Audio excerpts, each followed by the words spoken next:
নমস্কার বন্ধুরা, আমার ছোট চ্যানেলে আপনাদের স্বাগত। দেখুন বন্ধুরা, এই গরমে কি সুন্দর অ্যাডেনিয়াম দেখেছেন। এরকম সুন্দর যদি অ্যাডেনিয়াম আপনাদের বাগানে একটি থেকে থাকে তাহলে তো কথাই নেই। তবে বন্ধুরা, আজ আমি লাগিয়ে নেব কয়েকটি ইনডোর প্ল্যান্টের গাছ।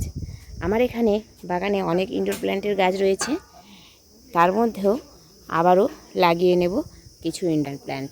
ওই দেখুন ওখানে সিংহনিয়াম, পেন্সিল ক্যাকটাস, বিভিন্ন রকমের ইনডোর প্ল্যান্ট রয়েছে। আবারও লাগিয়ে নিচ্ছি কয়েকটি। যদিও দেখালাম আপনাদের আগে থেকেই রয়েছে আমার এই গাছগুলো, তবুও এখন স্বামী নিয়ে এসেছে। এই যে পিস লিলির গাছটা, এটা কিনে নিয়ে এসেছে, আর সিংহনিয়াম আর লিলিটা কিন্তু ওটা ছাত্রবাড়ি থেকে ফ্রিতেই নিয়ে এসেছে। আর তাই গাছ তো ফেলে দিতে পারি না, লাগিয়ে নিলাম।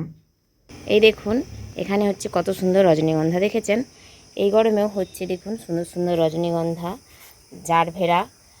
দেখুন এখানে বেগুনের বীজ ফেলেছিলাম, দেখুন তা থেকে কত সুন্দর বেগুনের চারাগুলো হয়ে যাচ্ছে দেখেছেন। আমি কিন্তু আমার নিজের বাগানেই এভাবে তৈরি করি, টবের মধ্যে ছোট ছোট চারা। আর ওই যে বললাম ইনডোর প্ল্যান্টটা লাগিয়ে নিলাম।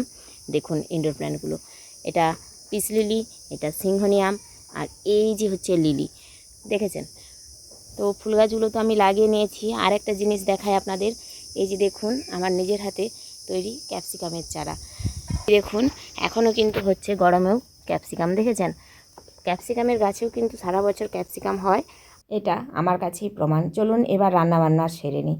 রান্নাবান্না বলতে আজকে ছেলের জন্য যে পকোড়া ভাজবো সেটাই অল্প একটু দেখিয়ে দিলাম। পনির নিয়েছি, পনিরগুলো ফ্রিজে ছিল।